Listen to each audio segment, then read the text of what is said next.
All righty, you guys. For those, it's 1 minute at four. I'm sorry, 4:07 Central Time. So let me go ahead and introduce Cindy, and we'll just have other people pop in as they pop in. Okay.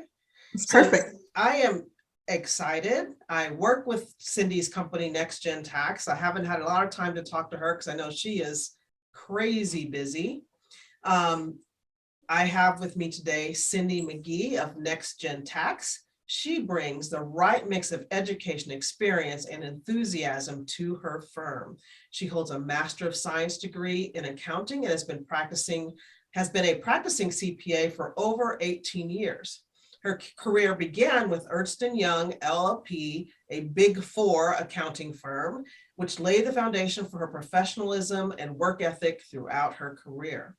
Cindy has been in private practice for nearly 11 years and attracted a clientele that ranges from Fortune 500 CEOs to NFL athletes to owners of local startups. And I know you work with a lot of physicians. And under her leadership, the firm is one of the fastest growing in the area, serving clients in 14 states and counting.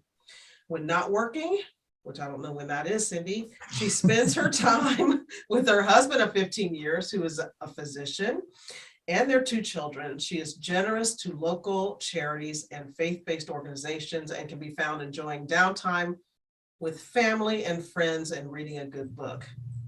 Thank you, Cindy, so much for coming in. I know you've been busy, and I really appreciate you sharing some time with us. Absolutely. Well, thank you for having me. I just appreciate the opportunity to share. It's a big part of our mission to really educate taxpayers on what serves their best interests and minimizing their taxes. So I'm excited to get into just that today. Awesome.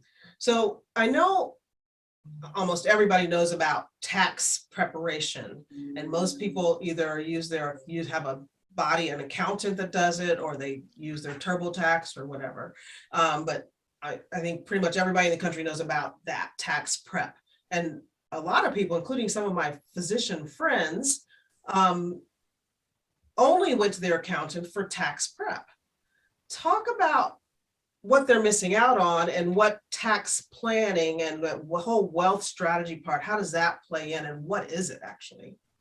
Absolutely. So you're right. Most everyone has heard about tax prep because they have to do it every year. A little bit of anxiety typically comes at the start of the year as you're gathering documents and preparing to meet that first tax deadline. But that really is the tip of the iceberg, and it's really like the least effective way to manage taxes and prepare to accumulate wealth. Because at tax prep time, you're always looking at historical data. You're looking back at the year that's already closed. And quite frankly, there's hardly anything you can do at that point that's going to have any impact on your tax results. And so you're essentially just reporting what's already happened and letting the IRS render their opinion about how much in taxes they should take based on what's happened in the year that's already closed. In contrast, if you really want to achieve the optimal results when it comes to your taxes, you need to be proactive in addressing your tax matters during the tax year. So tax planning, which is a concept that's kind of new to a lot of people, is the work of being strategic and forward-looking to consider what can we do, what strategies can we implement during the year before 12/31 to ensure that when we do file our return, after the year closes, we're not paying, a dime more in taxes than we have to. And I think for far too long, many people have felt as though only talking to your accountant at tax time, only even thinking about taxes at tax time was the only option. Mm-hmm. And they kind of believed that the IRS or the state tax authorities were in the driver's seat as far as how much you paid in taxes. So it was their decision, their kind of rendering of opinion on your financial results that drove what you paid in taxes. And that couldn't be further from true. When you implement tax planning and tax strategies, which ultimately lets you save money in taxes that you can use to therefore accumulate wealth, when you're doing that on the front end with a more forward-looking approach, you sit in the driver's seat. You determine how much of your income is subjected to taxes by the IRS or the state tax authorities. And so many people didn't know that they had that power. and didn't know that talking to their accountant earlier in the year about the current year was the way to kind of tap into that power. So I love to just kind of really share the difference between planning and prep and the timing of it and the impact of it, and then allow people to just know they can tap into that power. They can be more proactive and more strategic in managing their tax obligations for the year. Yeah, that's amazing. And one thing I remember after, I don't know, one terrible year and having to pay a lot of taxes is like, I will never make any big financial moves without talking to my accountant first. And then I also have an attorney. So I talked to both of those people because a big thing happened and it was like, oh, if I just talked to them, I would have known. Now let's talk about accountants, because I mean, again, I have a friend, a physician friend who had an accountant who basically didn't even talk to her about planning. Not that she didn't ask, but didn't even talk to her. So does every accountant do tax planning? That's a great question. So no, and there's a lot of variations as far as what niche each accountant chooses to specialize in. And so you really do want to connect with an accountant who has that tax planning, tax strategy expertise, and who has chosen to make that an area of their practice that they want to focus on, because many accountants don't ask you about it because it's not a service that they provide. And instead, you want to be proactive in seeking out an accountant, really a CPA that's going to be just well-versed in how to apply tax strategy and to do tax planning for you. And so many times people come to us after having worked with another provider and don't understand why it was never presented to them, and why it wasn't something that they were offered. And I have to tell them, it's not that your accountants doing anything wrong. They're doing tax prep in the way that you've engaged them to do, but they don't have that additional service of tax planning. And for my firm, it's actually the signature service of our firm. Most of our clients are doing tax planning, and then they do tax prep with us as well. Sometimes we get people that are come to us for tax prep, and we are really proactive to tell them about tax planning, but it's just not something that everyone does. And so if you're not hearing about it with your accountant, then you need to proactively seek out one that's going to talk to you about these topics and really just help you minimize your tax burden. Yeah. So I've had people tell me, yeah, my accountant just said, just bring me your stuff at the end of the year and pay your taxes and live your life and have a good time. And I say it's furthest from the truth. Now, it is. Another thing that kind of it's a kind of a sticker shock for some people to have someone who helps them plan their taxes compared to someone who prepares their taxes. Talk about that a little bit, just to kind of, let's put that out there, because it does cost more. And I tell my friends who say, my gosh, you pay that much. It's like, yeah, but I tell you, every year it covers itself. Yeah, for sure. And I think you're right. There's certainly some sticker shock involved because it is a different service and it's a different price point. And quite frankly, for prep, I mean, there's such a broad range for a TurboTax return that might be $49. Some are even free, to, let's say, even a CPA prepared return that can be several $100s. But it is just a compliance function. It is just taking data and putting it into the IRS forms. There's not strategy, there's not research, there's not a lot involved in that process. And it can be done by someone who doesn't have very many years of experience. Some of your big box stores put someone in a course for 6 weeks and have them prepping taxes. So the preparation process is something that is more of a commoditized service. In contrast, tax planning requires someone who's well experienced, someone who's going to do research to identify what's the best options for a given taxpayer. It's certainly not commoditized. Every plan is customized because what works for you and your household may not work for your neighbor and their household. So making sure that it is a custom built plan built on research that's going to achieve the optimal result for that taxpayer or for that household.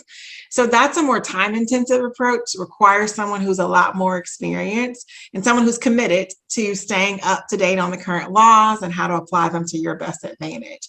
So most of the time, tax planning services are more than double what it costs for tax preparation services. The good news is, though, with the higher price tag also comes a return on the investment. So just like you said, where you comment to friends that it does cost more and there is a significant expense to it, but it's creating tax savings. So at my firm, we offer a guarantee. We guarantee that we're going to save you at least double what we cost you with our tax planning services. And that's because we know the investment is significant, but the return on the investment is even more significant. So even when you experience a sticker shock, know that when you're right with the right tax planner, they're going to save you way more than it costs you to engage them for the services. And that has 100% been my experience. When it's like I lost my question. Okay, I know you work with a lot of highly paid professionals. You said NFL athletes, Fortune 500 CEOs, and I know their tax, just like you said, their tax issues will be different. You work with physicians. I know we have a medical contractor. I'm not sure that that's if you're a physician or contracting in some other way. Well, actually, let's talk about that. Let's talk about contractors and 1099 kind of work. That's an interesting thing, something I'm actually doing, and how tax preparation and tax planning can help decrease that tax burden, because that can be a big one at the end of the year. Absolutely. And some people get a little nervous when they are a contractor. So their income is reported on 1099 and there's not any taxes withheld along the way. So people get a little nervous from that scenario because they're worried they're going to get hit with a big tax bill when they do file their tax returns since they didn't pay in throughout the year. And in reality, you shouldn't be nervous. You should be excited, because when you're paid in that way, you're actually opening yourself up to having a lot more ability to reduce the amount of taxes applied to that compensation. So I like to explain it like this. When you are an employee, the order or the place, I guess, in which the IRS gets involved is at the front, meaning you earn money as a W-2 employee, they tax it, and then you get to spend or save or invest whatever's left. You earn, they tax, you get what's left. In contrast, when you're a contractor or self-employed or own your own business, where the IRS gets involved is later. And essentially, you earn as a 1099 contractor or a self-employed individual, you spend, you invest, you save, and then what's left is what the IRS or the state tax authorities have the ability to tax. So you control in that spend, save, invest, or strategize layer. That's where we can be proactive in identifying ways to reduce the amount that's quote unquote left for them to tax. So it puts you in a position of greater control as far as how much is even subjected to tax when you're 1099 in comparison to when you're W-2. And as I mentioned, in that middle layer where you're either spending, saving, investing, or strategizing, we can advise you on the right things to do to make sure there's little to nothing left that's subjected to taxes. And you just don't have that opportunity when you're taxed as a W-2 employee, because they're getting their cut first, and then you're getting what's left. Yep. So I'm going to say that one more time. As a W-2 employee, you earn your money, the IRS takes their part, you get what's left, and then sometimes I take some more after that. So it's true. So it's like, okay, as a contractor, 1099, self-employed business owner, you earn money, you spend money, you invest money, and then what's left is what is taxed. Mm-hmm. Let's talk about that a little bit, because I'm going to bring up a name. It's a controversial name. Donald Trump. I'll just put it out there. It's hard for me to say. Donald Trump infamously said, "I paid no taxes. That's because I'm smart." As much as, okay, I'm not going to get into that, but is there truth to that? Not that he's smart, but the truth that you can truly pay nothing in tax. There is truth to that, because when you look at beyond even just that individual, but look at some of the largest organizations in this country, they are notoriously paying nothing in taxes. And in fact, because they pay little to nothing in taxes, is at least a portion of the building block that made them the largest organizations in the country, right? Okay. When you compare a business that is paying $1 million in taxes every year to a business that's paying zero in taxes every year, it doesn't take a smart person to figure out which business is going to excel faster, right? Yes. Yeah. Those that are paying zero are going to excel faster than those who are paying $1 million in taxes. And so the smart thing is to invest your money either into your business, invest it into your future through like retirement savings if you're a W-2 employee, but invest it in a way that shelters it from taxes. And there's a lot of ways, even beyond just investment, that you can shelter your income from taxes. And it's going to allow you to get further along faster than if you're overpaying in taxes or paying really anything in taxes. And so it is for our business owners that we get the privilege to work with. It is one of the key building blocks to getting them to the next level. Minimizing what they're paying in taxes, eliminating when possible what they're paying in taxes helps them grow their business. And so I can't say there's very much that I agree with Donald Trump about, but I can say that statement is true. It is smart to be strategic in, minimizing what you pay in taxes. And it has been the blueprint that large businesses have followed, wealthy individuals have followed for decades. It's just that smaller business and medium to high income wage earners have not tapped into that power. It's been utilized for decades, probably going on a century. It's been utilized. It's just that we have not given that knowledge and education to those who probably need it most and who can now take advantage of it once they get plugged in to do some tax planning and tax strategy. I want to clarify because I can hear somebody out there thinking, they're cheating. This is not cheating. Go ahead and make sure that everybody understands that this is 100% legal tax planning. Absolutely. So this is my livelihood. So I have a CPA license. I have a family to support. I am not risking my license and my livelihood for anybody, quite frankly. And so everything that we do is 100% by the book. And I try to explain to people who are kind of newer to this concept and might mistakenly think, well, this doesn't sound like this is right or fair, or like you say, like it's cheating. The laws are designed to be used to your best benefit, the tax laws, and to help support that support that we know they're designed this way. Tax law, like any other law, has precedents created by case law, right? So somewhere along the way, someone has already interpreted the law in this fashion. And the IRS, let's say, has said, I'm not sure if I agree with it. That doesn't seem like that is fair. And the tax courts have either upheld or denied that position. So the positions that we take and the way we apply the law is already been supported by a precedent. And any good tax planner is going to use that approach. We're not going to try things that could potentially be interpreted as cheating. That's not the way to go. Instead, we're going to go to the strategies that have already been empirically proven successful and upheld and lawful by the tax courts.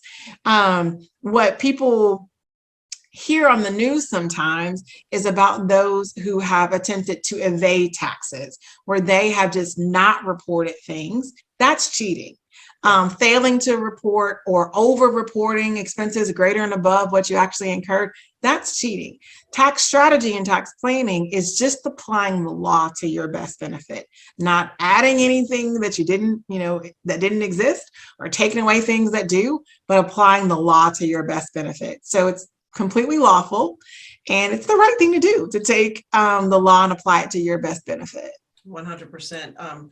Keeping your money to do with as you please, to me, is what's patriotic, because I think a lot of people, there are people out there who think that not paying taxes is not patriotic. But when the right people are saving their money in this way and keeping their money in their pocket to do with it as they please, businesses grow, jobs are created, charities are invested in. People do these things, and then the government doesn't have to. They can build our roads. They take our money, they can build our roads, they can do that infrastructure kind of things that we need, and we can take care of everything else. That's my opinion on that one. As you know, I'm a business owner, real estate investor, syndicator.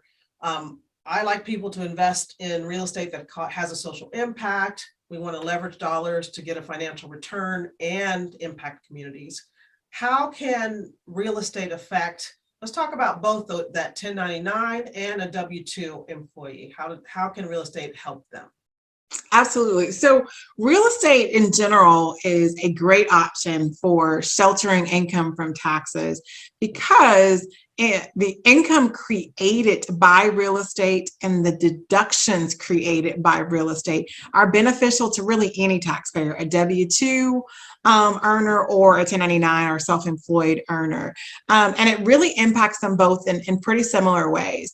So when you take make an investment rather into real estate, you are getting two kind of key things. First, because you have a new asset, the IRS allows you to deduct what's called depreciation on that asset. So as an investor, you're a part owner. So your relative percentage of that asset allows you to take advantage of your relative percentage depreciation or expenses related to that asset. Now, depreciation is kind of an accounting term, but one that most people are familiar with, and it typically relates to just the reduction in value of the asset over time. What's great about real estate is that, in fact, it doesn't depreciate over time. It actually appreciates over time. So it gains value, but you still get to take credit for depreciation as an allowable expense on that asset. Mm-hmm. So you're basically getting to take credit for an expense that costs you nothing and that doesn't actually dilute the value of the asset that you've invested in. When you take credit for that depreciation expense, because it's a real estate investment, it's considered a passive activity for you. And again, this is true if you're W-2 or if you're self-employed. It's considered a passive activity to you. So what that means is that you can take credit for this expense without having to have your own business. It doesn't require you to have created an LLC or be fully self-employed. It's going to create a new deduction for you or a new expense that offsets your other income, regardless as to what other structure you may have. And there's not a lot of opportunities out there that benefit W-2 earners in that way. Typically, if you're wanting to take a special deduction or depreciation expense as something to reduce your income, you'd have to have a business, typically. But when it comes to real estate, you don't have to have a business. You can be a W-2 earner, and this new passive activity will give you a new deduction or a new offset to your income. In addition, because it is considered a passive activity, it allows it to offset your income from other sources. So that means if you have W-2, like a high wage W-2 earner, and you don't have any other business activities that these deductions would offset, it can truly offset the income that you earn from your W-2. So the way it flows into your tax return is that you would see a line that represents all of your W-2 or self-employed earnings, and then you would see another line that's likely a negative that's created by the depreciation expense for this new real estate investment that is offsetting. So those two numbers net to arrive at your total gross income subjected to tax on your tax return. So the wonderful thing about real estate investments is that they don't require any other structure. They don't require a business. They don't require anything other than you making that investment, and it gets you that tax benefit. And again, it doesn't cost you any additional money in expenses to create this deduction. You're getting what's called a non-cash deduction that reduces your total income that's subjected to tax for the year. So again, it's one of the few that you can take credit for. If you're W-2 or you're self-employed, you're going to get a great benefit from having the real estate investment. Hey, Cindy, does it matter how much money you make as a W-2? I thought there was if you made over this amount, you had to wait for some particular event for you to be able to take that as a passive loss. Is that true, or did I get that? Is that an old thing? So that it's not relevant to income directly based on the latest law. It's actually the loss itself is subjected to what's called passive activity loss limitations, or PALs is what they call it for short. And so if you were, let's say, to have and it's, I guess, relative to income, but that's a little bit more complicated than we probably need to talk about today. But generally speaking, if you have a significant, so a large figure loss created by, say, depreciation expenses or other expenses related to your rental real estate, there's a max in how much you'll get to take credit for in a given year. And any amount that you can't take credit for in, say, year one, you can carry forward to year two. So it doesn't preclude you from getting the benefit. It just staggers how long it takes you to absorb the full benefit. So nothing is lost, fortunately. But that the amount of the loss limitation is impacted by your level of income, but there's not a, I guess, stair step of sorts to say at this level of income, you get 50%, or at this level, you get 75%. It's really a ratio based deduction. So generally speaking, though, if the loss is not that significant, so depending upon how much of an investment you have in that real estate venture, if the loss is not significantly large, you're going to get to take credit for it. It's really when the loss gets bigger that you start to have to carry forward portions of it to a future year. Okay. One more thing about real estate is that, we want to make money on our real estate also, not just at the end when it appreciates, but the cash flow during the year. So how does that and depreciation, how are those offset? Do I have to count that in my income? Just talk through how that really has helped me. Yeah, so for sure, the goal is for the real estate investment to be income producing and tax saving. So you want to hit both those when practical.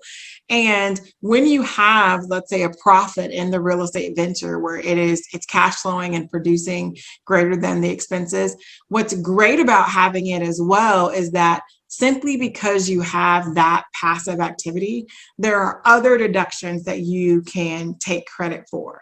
So, for example, if you're a W-2 earner, any personal expenses you have, like your vehicle expenses or anything related to, say, a home office, like none of that represents a deduction for you if you're just a W-2 earner. In contrast, if you're a W-2 earner, but you have this passive activity created by your real estate investment, now you have the opportunity to take other deductions like mileage for your vehicle, like taking credit for a home office. So these are additional expenses that don't truly cost you money because you were already paying for a vehicle, you were already paying for the home that has a home office within it. But now you can take credit for them as a tax deductible expense. Wow. So it opens you up to getting greater expenses that you wouldn't otherwise be eligible for, simply because you now have this passive activity that kind of unlocks the door to getting some additional deductions. I didn't even know that. That's amazing. Thank you. Well, that was gold right there. Okay. Tina asked a question, said she would like to know more about ISO stock options and how they are taxed. So stock options, for many people, stock options are the kind of unpleasant surprise, so to speak, for when it's tax time, because I'm sorry, Cindy, but back up just so make sure that everybody understands what stock options are. Yes. Okay. So stock options are granted, and they're essentially the key word in there is option. So stock options are granted when your employer gives you the option to purchase stock of the company. Okay. So when you work for a major corporation, they often will use it as a form of incentive compensation. So in lieu of bonuses that are just a cash payout that's immediately taxed, and typically taxed in a significant way, you're given the option to purchase stock. And the beauty of stock options is that you can typically purchase the stock at a lower rate and then get the benefit of it increasing in value. And so a lot of organizations that are kind of growing organizations see this as a great version of incentive compensation, because it's allowing their employees to be rewarded with getting stock at a lower price point that they can then, appreciate the value of it as it grows over time. So obviously, to have stock options, you do have to have a publicly traded company. So it's not always relevant for all employees because they don't work for publicly traded companies, but it certainly is a great benefit if that is something that's offered to you. With stock options, because it's different than just like a cash bonus payout, there's not a quote unquote realized taxable event at the time that they are issued. At the time, they're like I just described, they're just an option, something that you can choose to purchase and exercise. There's typically a vesting period that is granted for stock options. So they're issued to you as far as the benefit that are the reward, so to speak, is issued to you on a set day. And then your vesting period has to be completed. And then you have those stock options and you're allowed to exercise them. Exercising them is just simply selling them to get the cash benefit immediately, or you can choose to hold on to them. However, you still get the benefit of that reduced price that you can then, get the gain that's created if you were to sell them at a later date.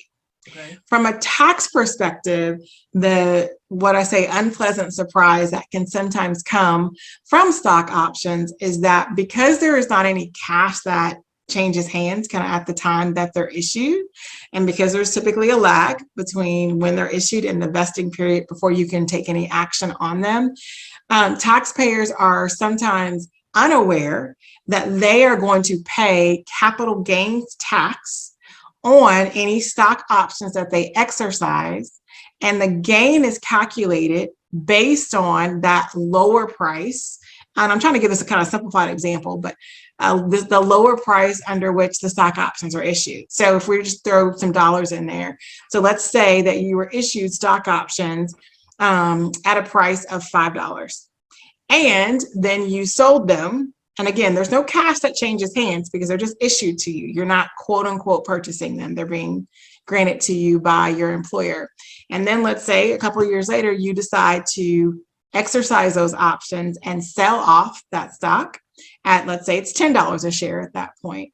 You're going to be issued it's called a 1099-B that shows the gain that you recognize from that sale. And the gain is $5. You basically doubled the value of the stock. And you're now required to pay capital gains taxes on that gain. And what really surprises people in that scenario is simply that they think, well, that's not what I paid for the stock. Like I didn't actually, quote unquote, realize that gain because that's not what I actually paid for the stock.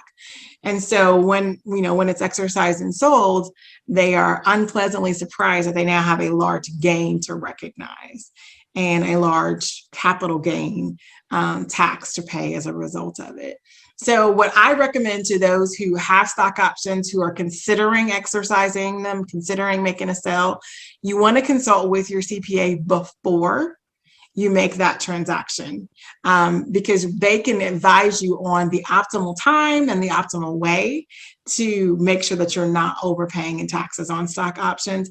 With the kind of changes in the rates there's been changes in the rates with the prior administration, but changes that are expected with the current administration. There's even some guidance that your CPA can give you as far as when it makes sense to recognize that gain and how to achieve the lowest gains rate, the holding period that's going to help make sure you're paying long-term rates versus short-term rates, and so on. So it's a bit of a more complicated tax topic in general, but I think the key takeaway is you want to make sure that you are proactively talking to your CPA about it before executing the transaction, because there could be a difference of a couple of days, a couple of months that makes a big difference in the tax associated with it. So that is not one you'd want to go alone. You want to engage a professional to help guide you on how to do it. And there's probably ways to offset that capital gain also, as opposed to just accepting it and paying the tax. You can get it, invest it some other kind of way that'll help offset that. Is that correct? So it doesn't, once the transaction occurs, unfortunately, there's not like a later way to offset that transaction itself. However, capital gains can be offset by capital losses, which is another thing that your CPA might advise. If you have a period in which you're going to have to recognize a capital gain because it's the right time to sell, let's say, and recognize the gain, you may have other investments that are in a loss position that it makes sense to go ahead and sell in the same period so that the loss from one offsets the gain from another. So, the offsetting isn't within the same transaction, but multiple transactions can have an offsetting effect. Got it. Got it. This is not stuff that you want to do on your own, folks. Let's, you definitely need somebody on your side to talk it through before you do it. I mean, afterwards, you know, they might be able to help Band-Aid it up a little bit, but proactive is the key, I think. Very absolutely. And you know what? That same philosophy is true as it relates to real estate transactions too. So if you invest in a real estate venture and the property appreciates as it should, and then that investment is sold, let's say, later, you're going to have a taxable gain to recognize in that scenario as well. And so oftentimes what we'll have people do is they'll complete that transaction, recognize that they sold the property for greater than what they purchased it. So there's a gain that needs to be recognized. And then they're asking us after the fact, how can they shelter that gain from tax? And quite frankly, once you sell an asset and there's a gain to recognize, there's not a lot we can do to help shelter it from tax. In contrast, if you call us before you sell it, we can say, hey, well, there's options for maybe a like-kind exchange, meaning do you want to invest the proceeds of this sell into another real estate venture? There's a defined time period in which you'd have to do that to make it qualify for a like-kind exchange. And there's a broker that has to be involved to facilitate the transaction. But if we know before you're going to make a sizable sum on a real estate transaction and there's going to be a gain to recognize, we can guide you on how to facilitate that transaction that doesn't require you to actually recognize the gain, but to allow that investment to be placed into another real estate venture. And if you do that independently without talking to your CPA, even though you're reinvesting that money, you're going to pay taxes on it anyway. So knowing ahead of time, make sure that you're not overpaying in taxes because you're doing it in the right way to prevent it from being a taxable event. How does that very same scenario go for a passive investor? So let's say I'm the sponsor, I'm the general partner, it's ready to sell this, it's time to sell this asset. Now all my limited partners are going to realize a gain because of the appreciation.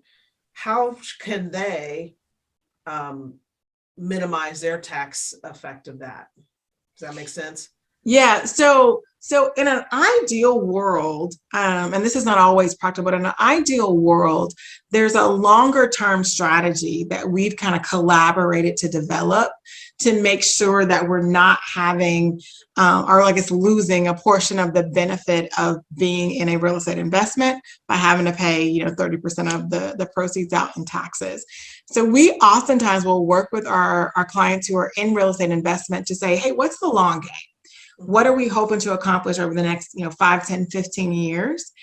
And then we can figure out what's the right strategy to employ to make sure we're minimizing taxes for the long game. So if that's getting proceeds and reinvesting them via a like-kind exchange, then we can certainly do that. If that's creating their own subsidiary, so to speak, real estate investment group, that gives them the ability to tap into some other deductions that are applicable in that industry, then perhaps it makes sense to do that. But we would want to look at just kind of over the long term, what is our goal? Is our goal to buy and hold, to buy and sell, to recognize and reinvest? What is the long-term strategy? And then we can define what's going to serve their best interest as far as minimizing their taxes. Got it. I have another question that's kind of, I think, along the same lines as Tina's question, but this is more about you receive equity in the company that you're in, not necessarily stock options, but as you're working, you're getting equity in that company. Is that taxed along the way, or is that just taxed as a capital gain if there's a liquidity event for the company? So it's the latter. So along the way, there's not any taxable event and nothing to recognize because again, you're building equity. So it's like if it was a small business, it'd be like an owner's contribution effectively is what they're making on your behalf. Okay. So that is not a income-based transaction. So there's nothing that you have to recognize along the way. But when the time comes that there is a liquidity event, that's when you're going to have gain to recognize. And what I would recommend, even in that scenario, is again getting with your CPA to make sure you are obtaining what you may be eligible for, which is called a step up in basis. So whenever there is a sale of a portion or a merger or a full sale of a business, the CPAs want to get involved to figure out the best way to account for that sale. Okay. Because the tax law allows you to eliminate the taxable consequences for amounts up to your basis in the company. So up to the value of your investment in the company, right? Okay. And so generally that value of your investment is classified as just the dollars you invested in the company. So if you put $5,000 in at startup and then you sold it for $25,000, you're only going to get to exclude that first $5,000 invested. However, if under ordinary circumstances, if you are strategic and you say, oh, well, the value of the company includes my cash contributions, plus my sweat equity contributions, plus the relationship or the intangibles that I have built over time, and you recognize those as additional contributions to the company, you can get a step up in basis to say it's the combination of my cash, sweat equity, and relationships that creates my value in the company. But that situation or that accounting has to be done before the sale. So it's the same advice that I think will probably be the recurring theme today. If you talk to your CPA before, there's a lot of options that we have to help reduce that burden. It's only when things are done after the fact that we're really limited on how we can, minimize the tax results. I love it because it came right back around to it's a before a transaction happens that you want to talk.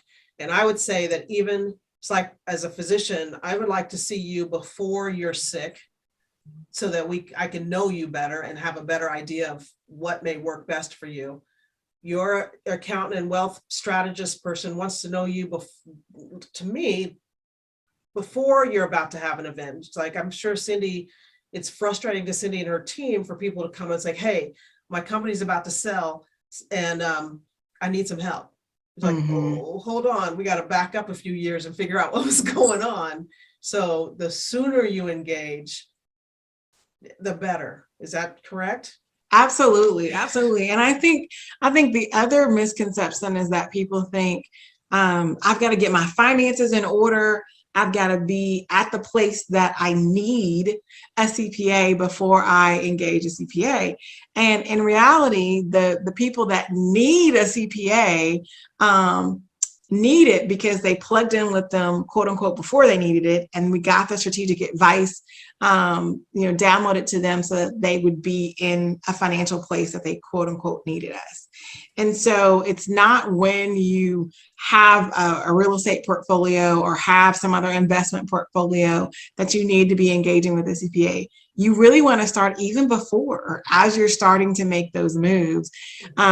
Because there's a lot of things, even in the original purchase of the asset, that we can advise you on that's going to help make sure when it's ultimately sold and there's a taxable event and gain to recognize that it is minimizing the tax consequences. So don't wait until you think you need a CPA, because at that point, it's probably too late. Yeah. Get plugged in early and make sure you're doing the right things on the front end to prepare you to minimize your taxes.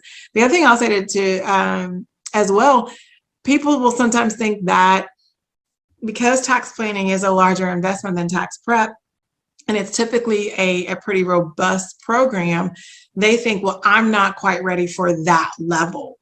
And there's levels to tax planning, just like there's levels to anything else. So we have some clients who literally just get plugged in with us during the fourth quarter to do a W-4 optimization, because they just want to make sure that they've withheld enough throughout the year, not withheld too much because they don't want a big refund, but not withheld too little because they don't want to owe a lot either. And that too is tax planning. It's structuring the withholdings that you have to be in alignment with what you owe for taxes. So it can start with something just as minor as that, a one-time consultation in the fourth quarter, and it builds into the more robust structure. So don't think simply because you're just getting started or you're maybe early in your career that you're not a good candidate for tax planning. Anyone that wants to pay less in taxes is a good candidate for tax planning. That's what I was going to say. Anybody who wants to save some money is a candidate for tax planning. Absolutely. Let's talk to just one more question. A W-2 employee who only has their W-2 income, are they a candidate for tax planning? Should they be talking to you?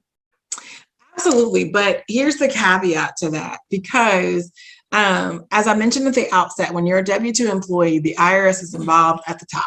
They are deciding how much you're going to pay in taxes, and then you get what's left. And so in order to achieve tax planning for a W-2 employee, we're going to layer in a business.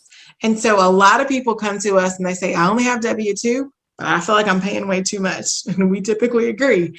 But the W-2 alone doesn't give us enough options to create a better tax position. So we would have them create a business. And here's what's really, I think, really cool about what we do and gives the most kind of aha moments to our clients that we serve. And that is, people think that a business owner represents someone who has decided that is their primary or perhaps their only mode of income. And quite frankly, it can be further from the truth. Oftentimes, we are creating businesses to serve as legal tax shelters for W-2 employees. And oftentimes, it centers on something that you're already organically spending money on. One of my favorite clients, actually, husband and wife, they come in, they're both W-2 earners, and they both feel like the IRS is making more money than them. And they wanted to figure out a better option. And so we started talking about, hey, well, one of the ways that we can do that is by creating a business, that's the family business, that's going to help shelter some of this income from taxes. And they said, oh, we don't have a business. We don't really want to own a business. That's really not what we were looking to do. We were looking for just ways to save money in taxes. So I'm like, okay, well, let's talk about that a little bit more. Where do you spend money now? And they gave me a pretty colorful story about how he overspends on hunting every single year. And the wife's like, there's no benefit to me. He didn't bring anything home. He just goes out there and spends the weekend hunting, wasting a whole lot of money, leasing land to hunt on and so on. And I said, interesting. Do you ever take people with you when you go hunting? Well, yeah, bring family along, sometimes friends and so on and so forth. Great. That sounds like a great opportunity to start a business that centers on where you already organically spend money. Now this hobby that we restructure to turn it into a business, and there's a lot of pieces that have to be put in place to create that structure, but we've now created something that is a business that allows you to take advantage of the expenses that you naturally incur because you were going to spend this money anyway. And it's creating an offset to the income that you earn from W-2. So now, because he hunts, and it's interesting how their dynamics have changed. She loves the hunting now, but because he hunts, the expenses that he incurs and the structure that we helped establish allowed him to now take credit for that as a tax deductible item. And it's quite a few items that he has to deduct on behalf of that. And now has a structure that lets him get other, what we call blended purpose expenses that become deductible for tax purposes. So things like your cell phone. Your cell phone is used for business and used for personal. So we can deduct a portion of your cell phone expenses as now a business expense, something that you wouldn't ordinarily be able to do if you were just a W-2 employee. So it's a long story to simply say W-2 earners, if you're simply using the W-2, has very limited options on what we can do for tax planning. But we recommend layering in a business that's going to serve as your legal tax shelter to help make sure you're not overpaying in taxes, even if you don't typically operate or typically earn your revenue from your business. Perfect. I love that. And thank you, Tina. Tina said that was quite insightful and she looks forward to meeting you. Yeah. I know Tina actually is a tax professional and I've known her for a while. She does some good work and she's doing some amazing things out in California. So yeah, you guys need to connect. Awesome. I look forward to meeting you, Tina. Any last words? We're gonna wrap this up. This has been really, really educational for me. I hope for everybody else who's listening. And let's talk about it. Wrap up your last words, how people can get in touch with you, and we will make sure that NextGen Tax is blowing up even more than it already is. I love it. I love it. Well, I want to say thank you again for just the opportunity to share this afternoon. I realize that taxes is not necessarily the most fun topic or exciting topic to cover, but it's necessary. So I just appreciate you making space for me to be able to share on this topic. And I'm hopeful that those who listened or may catch the rebroadcast that they've gained something that kind of just sparked an interest to help them want to learn more.